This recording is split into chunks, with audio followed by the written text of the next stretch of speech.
Viral di media sosial video seorang pria yang menikah hanya mengenakan kaos oblong.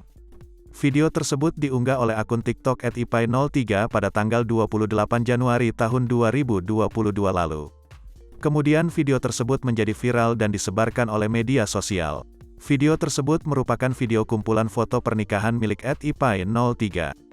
Namun yang membuat viral adalah pakaian pria dalam video saat pernikahan terlihat sangat biasa. Dalam foto itu, pengantin pria hanya mengenakan kaos oblong lengan pendek warna biru. Sedangkan mempelai wanita mengenakan gaun warna coklat muda dengan riasan layaknya pengantin. Saat prosesi ijab kabul, mempelai pria hanya mengenakan celana jeans biru tua, kaos oblong biru muda, jaket garis putih dan peci hitam. Pengantin pria juga terlihat tidak mengenakan riasan sama sekali. Keduanya duduk di lantai dengan disaksikan keluarga saat ijab kabul, kemudian dalam foto-foto berikutnya terlihat kedua mempelai berfoto bersama dengan baju yang sangat kontras.